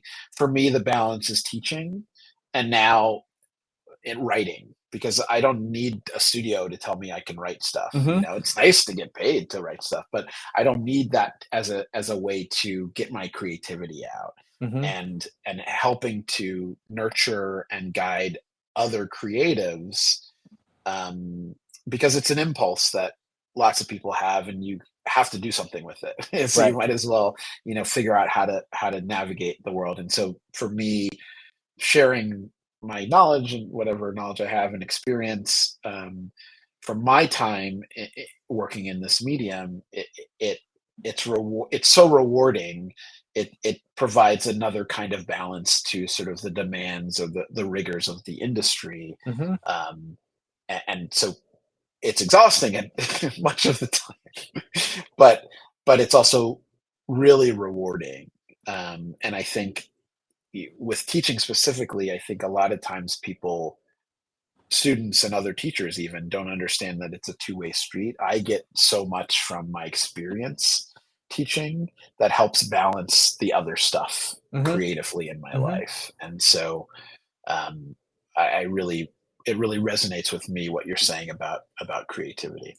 And I'll say just speaking of creative, that is a creative. Look at that angle. That was a creative angle. What the? You're always creating. I mean, that's amazing. Yeah. Just like I don't even. You're halfway to that 50 Cent Super Bowl performance. Halfway. I feel like why don't we go ahead and watch this dick scene again? I love that's what you took away from that film. Yeah. Yeah, that's it. And now that's like anytime you mention that name, that director's name, my mind's always going to go there, and it's just the way it is. Well, I wanted to tell you, you sent me something from him the other day. I think unbeknownst to you, you sent me a clip from his version of Alice in Wonderland called Alice. Okay. Yeah, where he just stuck wires in taxidermy animals. I mean, I think one of the things that he was very influential to me. There's a few directors that fit this path of like, they kind of showed a roadmap for like what we've been talking about here of just like use what you have, like, hey, if I want to tell Alice in Wonderland and I can't draw the perfect rabbit, I can go to Goodwill, find me a taxidermy rabbit, put some wires in it, and what Goodwill are you going to? It's Oregon, buddy. Yeah. Fair enough. Fair enough. That's legit facts. But like, and that's not what he did. Obviously, he has super talented animators, and there was like some funding and stuff like that. But like the point is, what we'll do. That's what we'll do. The point is, to me, being a kid, and I probably saw his film, one of his films as part of those international tourneys as a teenager, and I really didn't know what I was looking at. And I think the biggest thing that those things gave me was like a passion for this stuff, and also just the idea that like, oh, there's a place for all this to go. Like you can go make this crazy film. You don't have to make, and nothing wrong with making the Disney short. I think that I loved those as a kid, but I'm just saying like you can make any of these things, and there's a place for this to go, and there's an audience for this. And I feel like I've been the rest of my life has been fighting to find that place in that audience, for the whatever dumb idea I want to start working on, but we talked a little bit about this at the Film 3 Festival, Musa, but I was just saying how like it must be really gratifying now in your career, because you've been teaching for a while, to be able to look at the animation industry and see your former students that have had this amazing influence on the industry, and be able to feel a part of that to a degree, to be able to feel like, oh yeah, that person was my student. And like, I don't think it's a stretch at all to be like, you probably opened their eyes to some possibilities. And I know you're a humble guy who probably will shrug this off, but I can guarantee that in your class, you talked through some things, you demystified some things for them that then become their tools in their toolbox. And when they put that through their creative machine, it becomes this brand new visual that we haven't seen before. I mean, it's like creative parenthood to a degree, where it's like you didn't do you're not you're taking credit for the things that they've done, but you can see with some pride that like, hey, I made look you everything possible. that I've taken everything that I've done and I think we had some very influential teachers, but I know one it's actually a colleague of yours now, but like was our teacher in undergrad, Sheila Sofian and David Fain, this animation teacher couple. And I know that I somehow lucked into exactly the right path of college, where I didn't go to a school that was about training you for the industry. I went to a school that was about training you as a filmmaker, and I didn't do that intentionally. It just happened, but it was exactly right for me because I'm not an industry worker. Like I want to make films, and then I've lucked into managing to make a career out of that somehow. But like, so I feel like I know.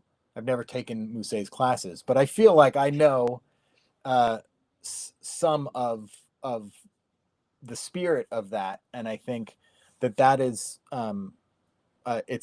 it's still, I might have been a couple semesters in Sheila's life, and she's had countless students come in and out at different schools and whatever, but like, because it was so foundational to me, those lessons still carry on. They're still reminders, when the things that I 100%. learned in those classes are still things that I use on a daily basis, or that I hold as a goal. I think a lot of it is like a hold out a goal that I'm Sure. striving towards of like, I'm not, I want to make, I still want to make Sheila proud in my work, Sure.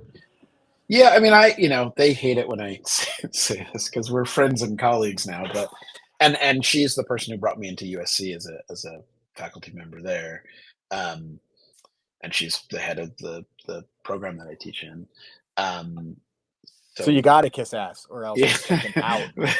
but like I've told them this. I consider those guys my animation parents because I learned so much in the time that they were teaching me, and it is like you said, it's been so fundamental to my life, not just my career, in terms of the things that I learned, but also so many of the things that Sheila and Dave taught me. I'm still using in my classes, a thought process, but an idea of what it means to be a filmmaker, to think through things, creative problem solving, but also, specific animation techniques, but also just like information about how to write a resume and how to navigate the industry, and this being a creative in a world that isn't necessarily geared to people being creative. It's all of that stuff I learned from them, and I have some experience myself, and I've learned some things along the way, and I try to share those things in the same way that they shared the things that they learned along their way.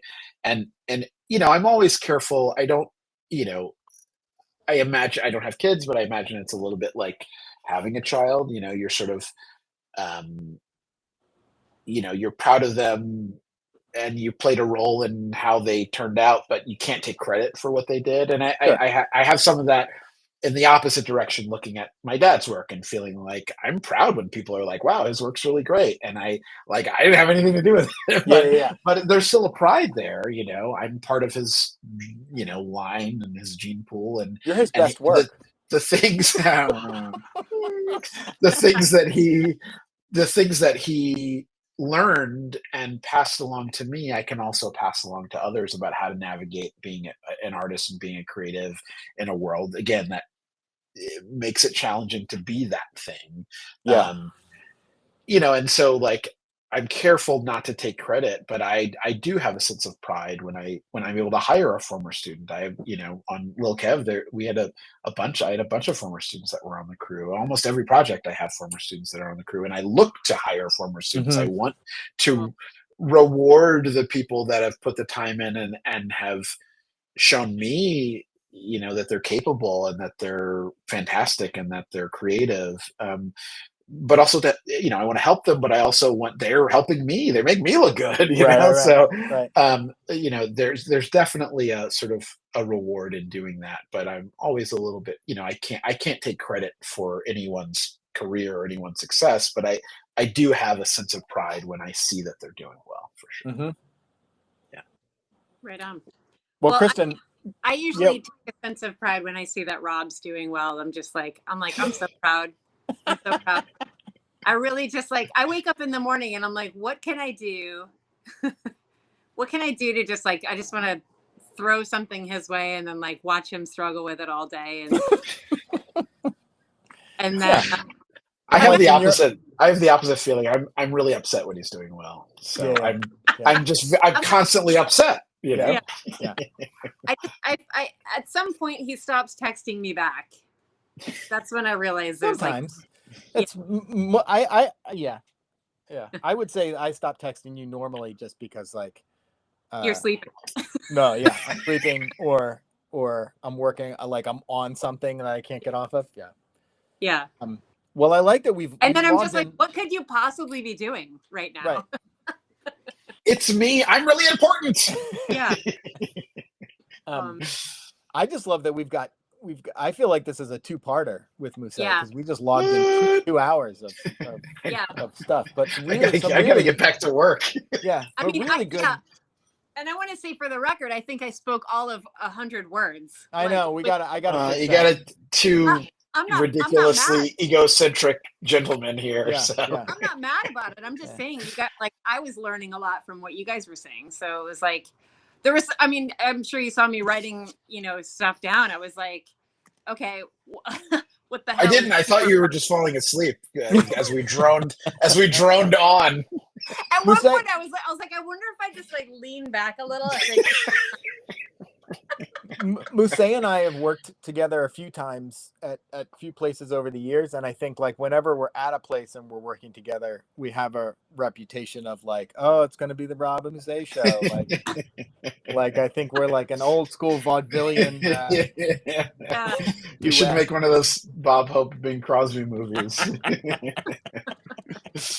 Well, before I know we're kind of wrapping it up. Before we go, I got to do my plugs. Yeah. So, but could you make it so that those, as we're wrapping it up, the plugs take like a solid half hour, so we could stretch this. The 3 episodes. Yeah. Let it spin into a different conversation. That I was born in West Philadelphia. Born and raised. Yeah, where I spent most of my days. But I am happy to come back anytime. This was really fun. So I appreciate you guys asking me, and I love and admire both of you, and I'm so thankful that you've asked me to be part of this podcast. So anytime you want to have me back, I'm happy to be back. But yeah, on Instagram I am Musa Brooker, Moosay Brooker, Brooker. My website is platypuspictureworks.com, spelled like it sounds. And Lil Kev, which was one of my most recent projects that we were talking about earlier. The first episode is for free on YouTube, so check it out there. And then you can watch the other episodes on BET Plus, which is a streaming service. And you can sign up for a week-long free trial and watch all the episodes in that week. And then if you forget and you continue to have the service, BET would be happy. But if you watch those episodes just in that week, I'd be very happy. So we want to get some eyeballs. I want to get some eyeballs on that show. But thank you guys for having me. And thank you for coming. You want to come back? It's a fun conversation. I think we're defining this thing as we go, and I think this is a good. I think Kristen, you would agree, right? This is a good step 2 in how we're figuring out what the hell this podcast is. Yeah, on camera, I'll agree. Yeah. We'll have. She's got notes. She's got notes. Yeah, of course. But Kristen's in charge of the edit, so she can make this whatever she wants. Yeah, I mean, you guys are barely going to talk. It's just going to be me. Yeah. Do I get to see it before you release it? Is that? Would you like to? I would. Yeah. Okay. If that's okay. I mean, if it's not, I get it. I'm really not gonna ask for anything, but I just want to be prepared about what's going on. Like at 6 minutes and 42 seconds, I blew my nose. Please remove. Could you make me say this different? Could you lower my voice with a little pitch? And I love rabbit ears, please. Yeah. Oh man. All right. hooligans. Well, thanks so much for joining us. And, Thanks for having me. you know, to anybody out there in the world listening that wants more of this, we got another episode cooking. So, To all three of you. all three, including us, maybe. Yeah, to all of our spouses. I can't even say they want to. They don't want to. No, they're not gonna. No way, Carol's listening to this. No. Yeah. Awesome. All right. Well, I'll turn this off then. All right. Thanks, everybody. Cool. You are not what you own, yet I stay in my phone. I don't want to be alone. I long for some connection. Now I stay up to date, yet still I can't relate. Can't escape the crushing weight of the scribbling depression. So long, reflecting and falling apart. It feels so strong. This pulling to my darkest places. 'Cause when love does not endure, the only thing that's sure is that time's the only cure for this powerful, powerful loneliness.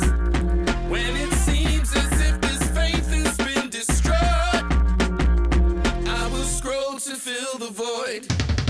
You are not what you own, yet I stay in my phone. I don't want to be alone. I long for some connection. So I stay up to date, yet still I can't relate.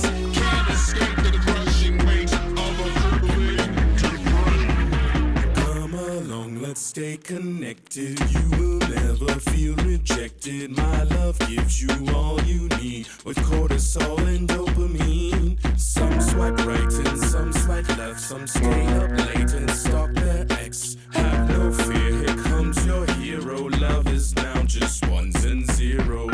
You are not what you own, yet I stay in my phone. I don't want to be alone. I long for some connection. So I stay up to date, yet still I can't relate. Can't escape the crushing weight of a crippling depression. Let's listen to some recorded